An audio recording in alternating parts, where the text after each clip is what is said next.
Good morning friends. अब हम लोग डिस्कस करने जा रहे हैं कॉन्ट्रैक्ट एक्ट। कॉन्ट्रैक्ट एक्ट एक ऐसा पिलर है लॉ का जिसमें जितने भी बिजनेस डील होते हैं, जितने भी आपस में लोगों के कॉन्ट्रैक्ट होते हैं, ये कॉन्ट्रैक्ट एक्ट के अंतर्गत आता है। आम भाषा में हम कई बार बात करते हैं एग्रीमेंट के बारे में, तो ये सब चीज़ें डिस्कशन होंगी। ये एक बहुत लंबा चैप्टर है और इसको समझने के लिए एक हम स्टेप वाइज चीज़ों को समझेंगे, एक एक करके ग्रेजुअली इसको समझना होगा। चूंकि ये 1872 में बनाया गया था, that's why it is called the Indian contract act 1872। 1872 है, 1972 नहीं है। ये ब्रिटिश टाइम का लॉ है। इस बात को आगे डिस्कशन करने के पहले कि कॉन्ट्रैक्ट एक्ट क्या होता है, एग्रीमेंट्स क्या होते हैं, इन्फोर्सेबिलिटी क्या होती है, लॉ किसे कहते हैं, ये सब चीज़ें हम लोग डिस्कस करने से पहले ये जानेंगे कि भाई कॉन्ट्रैक्ट होता क्या है और कॉन्ट्रैक्ट क्यों बनाने की आवश्यकता है। तो जब दो लोग या दो से ज़्यादा लोग एक मुद्दे पर सहमत होते हैं और ये जब सहमत होते हैं तो उनके बाद जब एग्रीमेंट उनके बीच में हो गया कि एक ने कुछ ऑफर किया, दूसरे ने एक्सेप्ट कर लिया, तो फिर उसकी लीगैलिटी क्या है, यानी लॉ उसे वैलिड मानता है कि नहीं मानता है। अगर आपने मेरे से डील किया और कल को आप या मैं दोनों में से कोई एक व्यक्ति अगर उस डील से पीछे हट जाए तो क्या होगा? क्या उसे कानून वो डील को सपोर्ट कर रहा है कि नहीं कर रहा? यानी कॉन्ट्रैक्ट क्या है और कॉन्ट्रैक्ट की जरूरत इसलिए है कि हर रोज हम लोग किसी ना किसी रूप में किसी ना किसी से जुड़ते हैं और आपस में कुछ ना कुछ मौखिक, लिखित रूप से, रिटन या ओरल रूप से बातचीत होती है, तो कहीं ना कहीं रिक्वायरमेंट होती है। जब कॉन्ट्रैक्ट एक्ट नहीं था या जो एंशिएंट टाइम की बात करें तो बहुत सी चीजें हमारी धार्मिक जो किताबें हैं, जो धार्मिक ग्रंथ हैं, उनके द्वारा डिटरमाइन की जाती थी।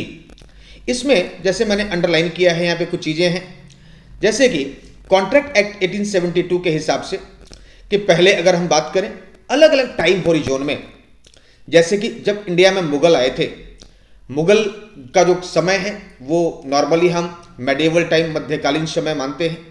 तो उससे पहले यहाँ पे राजपूती शासन था, या उससे भी और पीछे अगर आप जाएंगे तो हमारे देश में कहीं ना कहीं जो हिंदू धर्म से संबंधित जो ग्रंथ थे उनका प्रमुखता थी और उसके हिसाब से आपस में लोग डील करते थे कि भाई अगर ये करोगे, अगर ये बात नहीं मानोगे तो धर्म के हिसाब से ये गलत है और ये सही है। उसके हिसाब से जो धर्मगुरु होते थे वो कहीं ना कहीं डिटरमाइन करते थे कि ये पाप है या पुण्य है, ये गलत है या सही है। इस तरीके से चीजें चलती थी। जब मुगल आए तो उन्होंने मोहम्मडन लॉ लागू किया। जैसे कई बार हम लोग बात करते हैं सरिया, तो सरिया मुसलमानों का एक कानून है। तो उसी तरीके से मोहम्मडन लॉ ऑफ कॉन्ट्रैक्ट लागू किया गया था जब मुगलों का समय था। मुगलों का समय जो मैं कहने जा रहा हूं, इसका मतलब यह है बाबर से लेकर औरंगजेब या उसके बाद के जितने भी मुगल शासक हुए उसके बाद।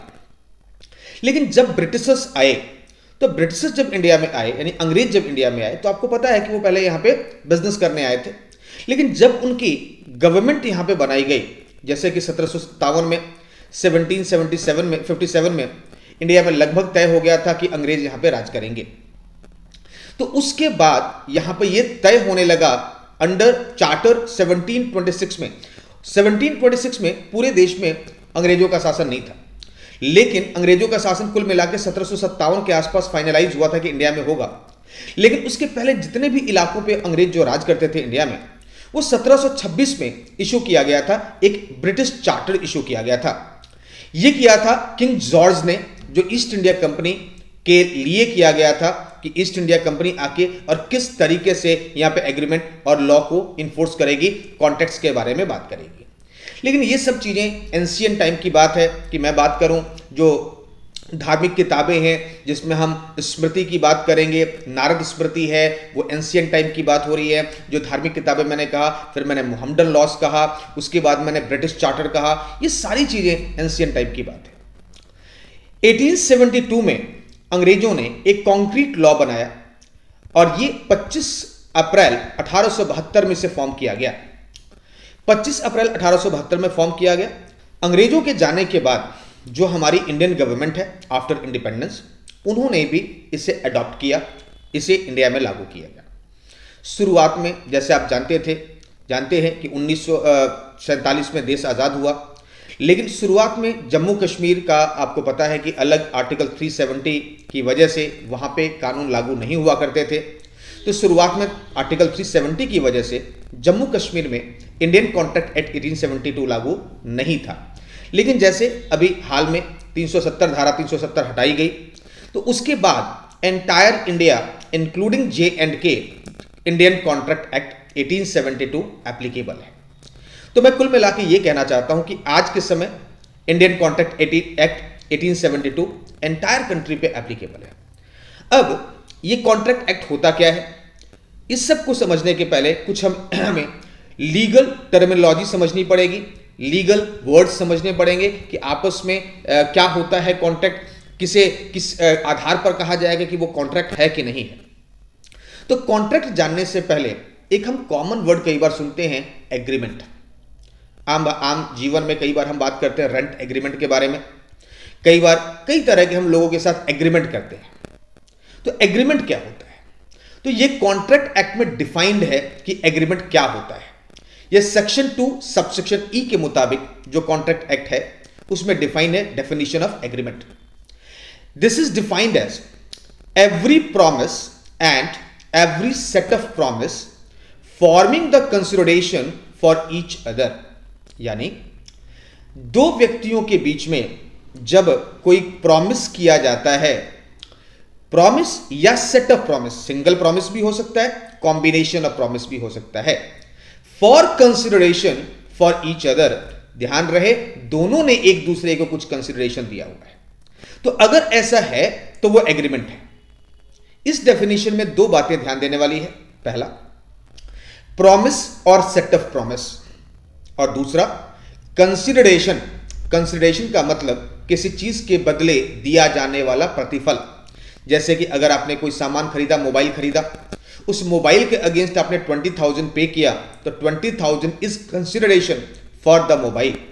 आपने 20,000 दिया तो आपने मोबाइल लिया और 20,000 एज अ कंसिडरेशन उनको पे किया।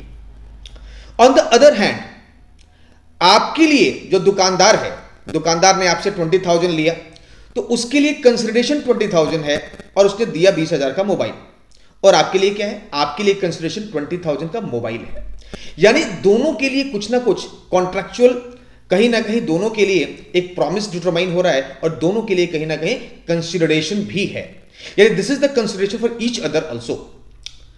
यहां पे अभी इन्फोर्सेबिलिटी की बात नहीं हो रही है कि वो लागू होगा कि नहीं होगा। अगर दो आदमी या दो से ज्यादा आदमी आपस में प्रॉमिस करते हैं और प्रॉमिस करने के बाद एक किसी मुद्दे पे तय होता है और उसमें एक दूसरे का कंसिडरेशन होना जरूरी है।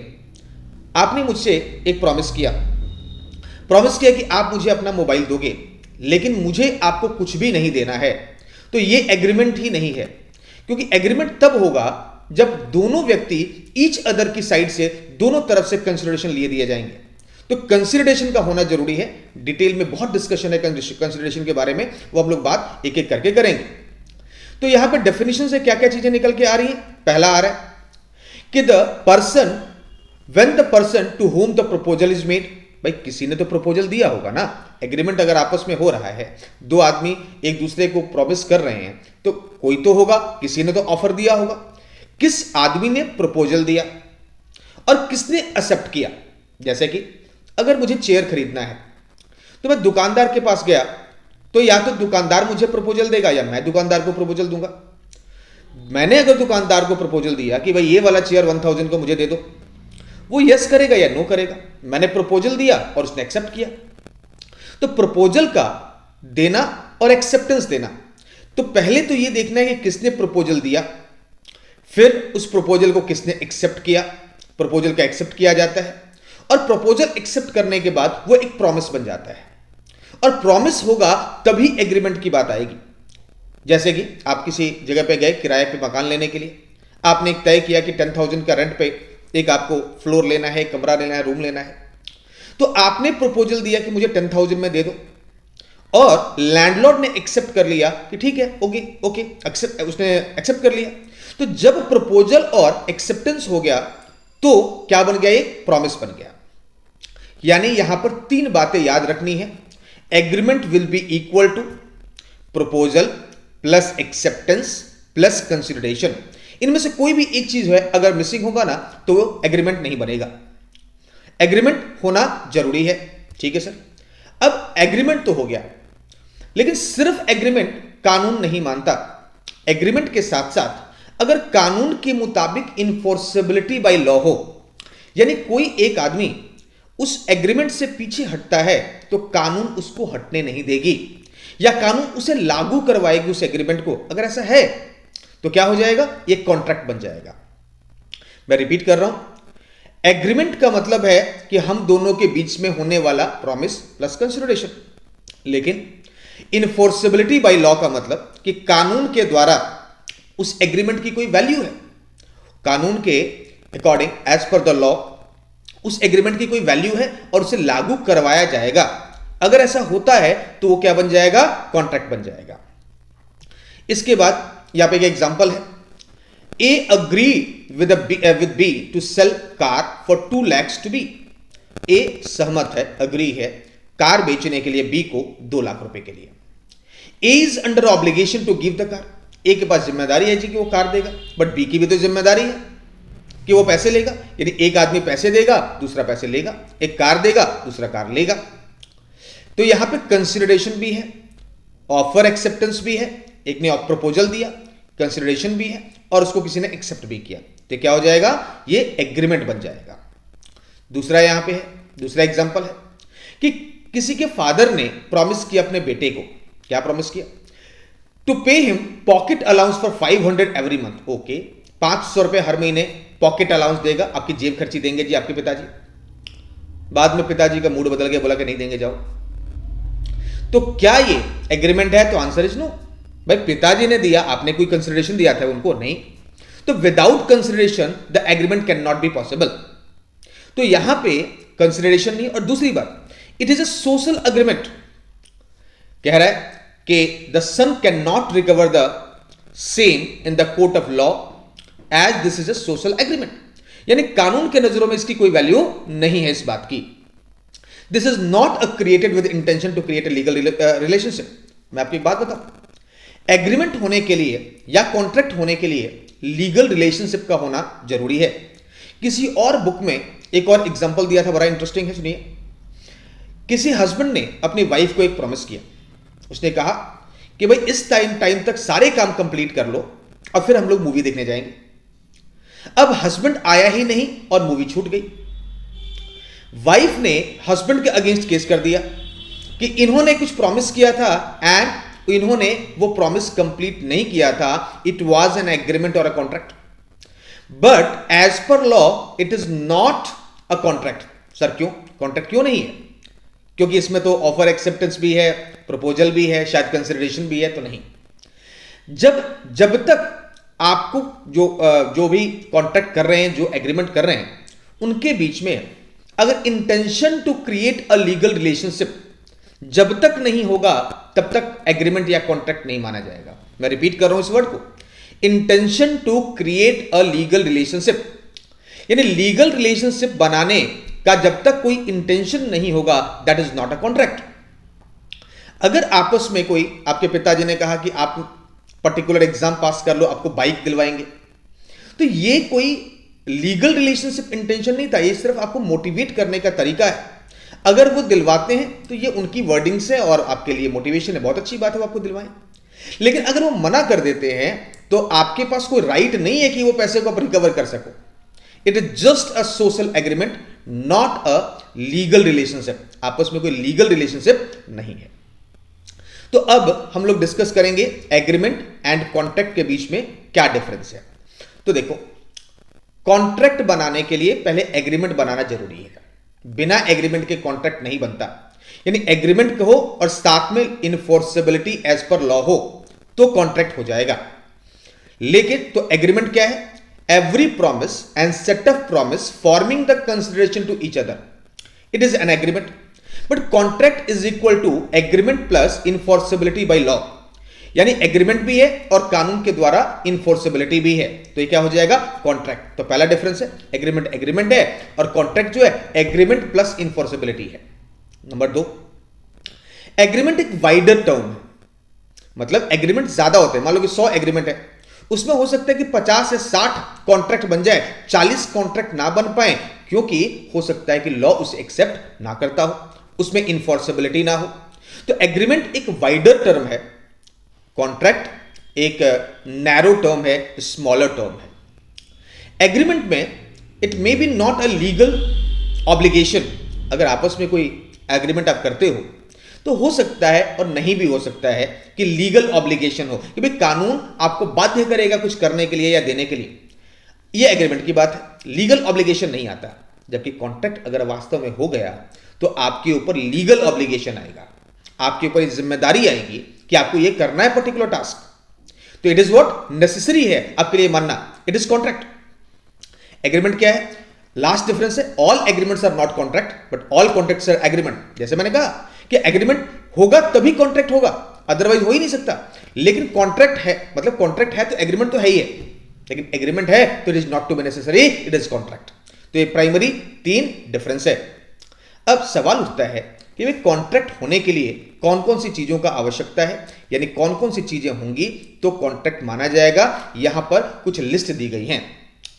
अगर आपको एक एग्रीमेंट बनाना है तो 2 पार्टी का होना जरूरी है, ऑफर एक्सेप्टेंस जरूरी है, कंसिडरेशन जरूरी है, दोनों ने राजी हो गए, कंसिडरेशन हो गया तो एग्रीमेंट बन गई।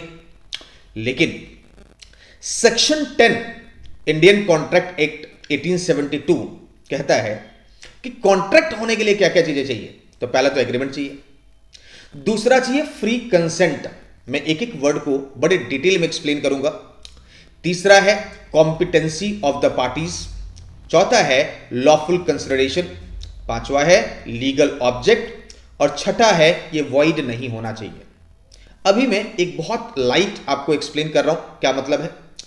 फ्री कंसेंट का मतलब है कि आपके ऊपर बिना किसी दबाव के, कोई आपके ऊपर प्रेशराइजेशन नहीं था, आप अपनी मर्जी से कॉन्ट्रैक्ट में शामिल हो रहे हो, it is what free consent. जैसे कि मान लो कि आपने कोई प्रॉपर्टी बेच रहे हो और आपके सर पे किसी ने बंदूक रख के बिकवा रहा है, तो भाई आप तो मजबूरी में बेच रहे हो, फिर तो अपनी मर्जी से नहीं बेच रहे हो। तो चूंकि मर्जी से नहीं बेच रहे हो तो इसे फ्री कंसेंट नहीं माना जाएगा। फ्री कंसेंट होगा तभी जाके वो कॉन्ट्रैक्ट होगा, यानी वो एग्रीमेंट कॉन्ट्रैक्ट बनेगा। इसके लिए जरूरी है कि दोनों पार्टी फ्री कंसेंट, अपने किसी के दबाव में वो एग्रीमेंट ना करें। ठीक है सर, फ्री कंसेंट समझ में आ गया। इसके डिटेल में आगे बहुत लंबे पार्ट से हम लोग बात करेंगे दोबारा से। दूसरा है कॉम्पिटेंसी ऑफ पार्टी, जो भी आदमी कॉन्ट्रैक्ट कर रहा है वो योग्य होना चाहिए, कॉम्पिटेंट होना चाहिए। अब एक माइनर अगर कोई डील कर रहा है आपके साथ, तो नॉर्मल केस में माइनर कोई डील कर ही नहीं सकता। 18 साल से कम उम्र का कोई व्यक्ति है, वो कॉम्पिटेंट नहीं होता कोर्ट से। उसी तरीके से कोई व्यक्ति अनसाउंड माइंड का है, यानी मेंटली वो उस योग्य नहीं है, जो कॉन्ट्रैक्ट करने में सक्षम नहीं है, तो वो भी डील नहीं कर सकता। कोई पागल, ल्यूनाटिक, ड्रंकन पर्सन जिसका मेंटली इम्बैलेंस्ड हो, या कोई बेहोश व्यक्ति हो, तो ऐसा व्यक्ति चूंकि कॉम्पिटेंट नहीं माना जाता तो उसे वो मतलब डील नहीं कर सकता, कॉन्ट्रैक्ट नहीं कर सकता। यानी कॉन्ट्रैक्ट करने के लिए एक व्यक्ति का साउंड माइंड होना जरूरी है, दिमाग का एक्टिव होना जरूरी है, और साथ में उसका मेजर होना जरूरी है। A minor can not do a contract. इसका मतलब यह हुआ कि कॉम्पिटेंट होना जरूरी है, without competency contract can not be possible. Next part is the lawful consideration. Lawful consideration का मतलब यह है कि जब भी आप कॉन्ट्रैक्ट कर रहे हो तो आपको कंसिडरेशन तो देना है, बिल्कुल सही बात है, देना है, बट एक कंसिडरेशन लीगल होना चाहिए। अगर आपको किसी ने कहा कि भाई आप 2 लाख रुपए लेके और कहीं पे कोई मान लो कि मर्डर कराओ, तो 2 लाख रुपए के बदले कंसिडरेशन मर्डर है, और मर्डर कभी लॉफुल नहीं होता, इलीगल है। तो this murder can not be possible, ये मर्डर माना ही नहीं जाएगा कि ये लॉफुल कंसिडरेशन है। यानी जो भी कंसिडरेशन हो वो लॉफुल होना चाहिए। किसी ने आपके साथ एक एग्रीमेंट किया कि कहीं चल के चोरी करते हैं, और चोरी करने के बाद ना आप अगर चोरी कर लोगे तो मैं आपको इतने पैसे दूंगा, या चोरी का जो माल है ना वो हम इस तरीके से डिस्ट्रीब्यूट करेंगे। ये तो उद्देश्य भी गलत है, कंसिडरेशन भी गलत है। कहने का मतलब ये हुआ कि जो भी कंसिडरेशन, जो भी कॉन्ट्रैक्ट किया जा रहा है, उसका उद्देश्य, ऑब्जेक्टिव, वो भी लीगल होना चाहिए, और साथ में कॉन्ट्रैक्ट का कंसिडरेशन भी लीगल होना चाहिए। आप जो ले रहे हो वो भी लीगल होना चाहिए, जो दे रहे हो वो भी लीगल होना चाहिए। गलत उद्देश्य, इलीगल ऑब्जेक्टिव के लिए कोई किया गया agreement can not B contract. जैसे कि आप कुछ ऐसा एग्रीमेंट कर रहे हो जो किसी की फ्रेंडशिप या किसी की मैरिज तुड़वाने का एग्रीमेंट कर रहे हो, ये लीगल नहीं है, तो ये उद्देश्य गलत है। क्योंकि उद्देश्य गलत है तो ये कॉन्ट्रैक्ट नहीं हो सकता। और आखिरी है not expressly declare to be void, यानी किसी चीज को अगर सरकार ने पहले ही कोर्ट ने डिक्लेयर कर रखा है कि ये किया जाने वाला कॉन्ट्रैक्ट वैलिड वैसे ही नहीं है, पहले ही डिक्लेयर कर रखी है कोर्ट, तो वैसा कोई काम करोगे तो वो कहां से कॉन्ट्रैक्ट हो जाएगा। यानी कॉन्ट्रैक्ट होने के लिए क्या चाहिए? एग्रीमेंट चाहिए, फ्री कंसेंट चाहिए, कॉम्पिटेंसी चाहिए जिसमें मैंने माइनर वाला बताया था, चौथा लॉफुल कंसिडरेशन चाहिए, लॉफुल ऑब्जेक्टिव चाहिए, और आखिर में है कि वो एग्रीमेंट वाइड गवर्नमेंट के द्वारा, कोर्ट के द्वारा डिक्लेयर ना किया जाए। ये तो इसेंशियल है जो कॉन्ट्रैक्ट एक्ट में लिखा हुआ है। बट कुछ बात और है जो लिखा तो नहीं है बट वो भी इसेंशियल है। वो क्या है? सबसे पहला इसेंशियल है कम से कम 2 बंदों का होना। आप खुद से कॉन्ट्रैक्ट करोगे क्या? तो कम से कम 2 पार्टीज का होना इसेंशियल है। दूसरा, intention to create legal relationship, मतलब कि जैसे मैंने कहा कि पिताजी ने अपने बेटे को प्रॉमिस कर दिया कि मैं बाइक दूंगा। अरे भाई, वो सोशल एक प्रॉमिस था, सोशल रिलेशनशिप था, ये लीगल रिलेशनशिप की बात नहीं हो रही है। हस्बैंड ने वाइफ को प्रॉमिस कर दिया, अरे भाई लीगल रिलेशनशिप नहीं। तो लीगल रिलेशनशिप होगा तो जरूर कॉन्ट्रैक्ट होगा, अन्यथा सोशल रिलेशनशिप, मतलब intention to create legal relationship होना चाहिए दोनों पार्टीज के बीच में, दोनों की मंशा कानूनी रूप से बंधने की होनी चाहिए, तब जाके कॉन्ट्रैक्ट होगा। तीसरा, लीगल फॉर्मेलिटी फुलफिल करो। अब आपने क्या किया? मकान किराए पर दे दिया, और किराए पर दे दिया, एग्रीमेंट भी बना लिया, लेकिन एग्रीमेंट को कोर्ट में रजिस्टर नहीं करवाया। तो रजिस्टर नहीं करवाया तो आपने एक तरीके से लीगल फॉर्मेलिटी पूरी नहीं की। लीगल फॉर्मेलिटी पूरी नहीं करोगे तो कोर्ट आपकी एग्रीमेंट पे सुनवाई नहीं करेगा, ना किराएदार की सुनेगा, ना मकान मालिक की सुनेगा। तो ये क्या है? Fulfilment of legal formalities. जो लीगल फॉर्मेलिटीज है उसको फुलफिल करने की बात हो रही है, तो ये भी जरूरी है। अच्छा, एक और बात मैं बताता हूं। आपने मान लो कि एक ऑफर लेके आए, किसी फ्रेंड के पास गए कि मैं अपने ना बाइक को ना 20-22 हजार में बेचना चाहता हूं। कितने में? 20-22 हजार। सर ये तो क्लियर करो, 20 हजार की 22 हजार? नहीं, 20-22 हजार। तो 20-22 हजार कोई क्लियर नहीं है, तो जब तक सर्टेनिटी नहीं होगी बातों में, प्रपोजल और एक्सेप्टेंस में, तब तक वो कॉन्ट्रैक्ट नहीं माना जाएगा। सर्टेनिटी का होना जरूरी है। अगर कोई बोलता है 20-22 हजार तो भूल जाओ, ये कॉन्ट्रैक्ट ही नहीं है। सर्टेनिटी का होना जरूरी है। और आपने किसी से प्रॉमिस किया कि आप ये कर दो, मैं आपके लिए चांद तारे तोड़ के लाऊंगा, ला सकते हो? नहीं ला सकते हो। तो it can not be possible. Possibility of performance होना जरूरी है। कहने का मतलब कि जब तक कोई चीज इंपॉसिबल है उसके लिए कॉन्ट्रैक्ट बनाया ही नहीं जा सकता। कॉन्ट्रैक्ट तब तक नहीं हो सकता जब तक उनमें आपस में सर्टेनिटी ना हो।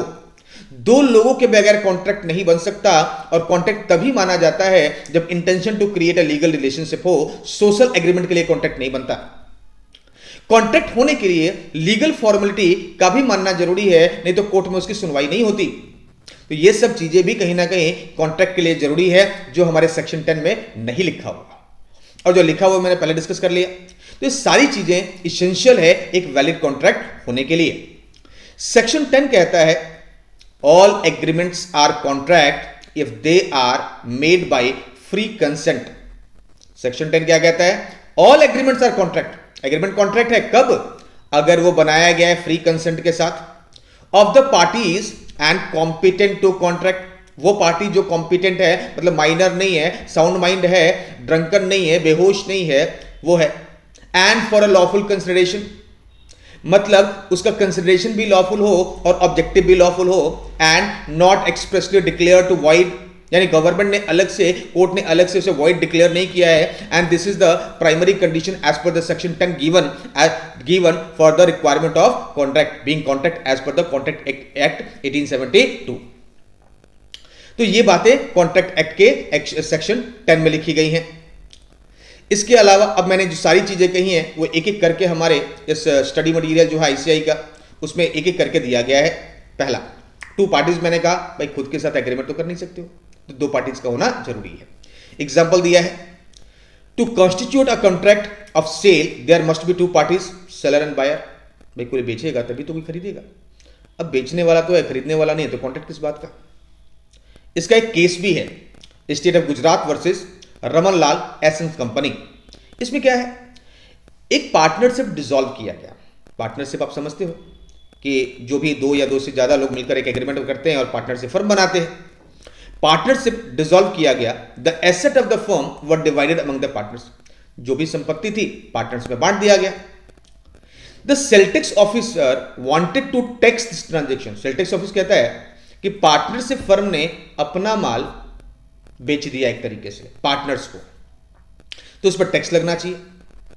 लेकिन कोर्ट ने कहा कि यह सेल ही नहीं है, खुद को ही तो एक तरीके से बेचा है, दो पार्टी तो ही नहीं है, है ही नहीं। क्योंकि खुद को ही बेच रहा है तो खुद को सेल नहीं किया जा सकता, तो joint owner of the asset can not be both buyer and seller. ऐसे कैसे बोल दोगे कि वही बायर थे और वही सेलर थे, तो कम से कम दो पार्टीज का होना जरूरी है। आपको जब तक ये केस मैंने नहीं बताया था, आपके मन में लगता होगा सर इसको लिखने की क्या जरूरत है, कॉन्ट्रैक्ट तो कम से कम दो पार्टीज में ही होगा। लेकिन देखो यहां पे क्या हो गया, पार्टनर्स और पार्टीज के बीच में ऐसा हो रहा है। हम लोग बात कर रहे हैं कॉन्ट्रैक्ट एक्ट में जो इसेंशियल एलिमेंट्स हैं, उसमें इसेंशियल एलिमेंट्स में मैंने बताया कि दो पार्टीज का होना जरूरी है, उसके साथ मैंने केस लॉ भी डिस्कस किया। सेकंड मैंने कहा क्रिएट अ लीगल रिलेशनशिप, जिसमें मैंने हस्बैंड वाइफ या फादर एंड सन के बीच में होने वाला एग्रीमेंट के बारे में जिक्र किया। उसके बाद तीसरा पॉइंट मैंने कहा था जो other formalities to be complied with certain cases, जो भी फॉर्मेलिटी है, जैसे कि मैंने रेंट एग्रीमेंट के बारे में कहा कि रेंट एग्रीमेंट जो होता है वो कोर्ट में रजिस्टर कराना जरूरी होता है। इसके बाद मैंने सर्टेनिटी ऑफ मीनिंग के बारे में भी आपको एक्सप्लेन किया, जिसमें मैंने कहा कि 20-22 हज़ार नहीं, एग्जैक्ट बताइए 20,000 या 22,000। यहाँ पे एग्जाम्पल में दिया हुआ है, A agreed to sell to B 100 tons of oil. This is nothing certain in order to show what kind of oil. A ने B को बोला कि मैं 100 टन तेल दूंगा। अरे किस चीज़ का तेल, मस्टर्ड ऑयल है, केरोसिन ऑयल है, क्रूड ऑयल है, विच काइंड ऑफ ऑयल। तो it is uncertain meaning that can not be create any contract. ये इसेंशियल जो रिक्वायरमेंट है उसको फुलफिल नहीं करता। एग्जाम्पल नंबर 9 कहता है इसके बारे में, XYZ agree to lease the land to Mr. A for indefinite years। आप किराए पे indefinite years के लिए नहीं दे सकते हो, that's why the contract is also not certain, contract cannot be happen because number of year is not certain। Point number 5 is this about possibility of performance of an agreement, जो मैंने कहा कि मैं आपके लिए चांद तारे तोड़ के लाऊंगा, तो चांद तारे का तोड़ना ये इम्पॉसिबल है, तो this kind of contract can not be happen. अगर कोई कहता है कि मैं आपको इतने दूरी ट्रैवल कर दूंगा और सिर्फ 2 मिनटों में कर दूंगा और आप मान जाते हो, कोई कहता है आपसे कि मैं आपको ताजमहल बेच दूंगा, तो इस सब चीज़ का कोई अर्थ नहीं है, it is impossible at all. तो इस तरह का एग्रीमेंट का कोई अर्थ नहीं होता, ये क्या होगा, वॉइड एग्रीमेंट, मतलब एक तरह से कॉन्ट्रैक्ट बनेगा ही नहीं बनेगा। आपको मैं आगे चल के वॉइड, वैलिड और वॉइडेबल कॉन्ट्रैक्ट्स के बारे में डिस्कस करूंगा। फर्स्ट पार्ट हम लोग यहीं खत्म करते हैं, नेक्स्ट पार्ट में हम लोग आगे का डिस्कशन करेंगे। Thank you very much.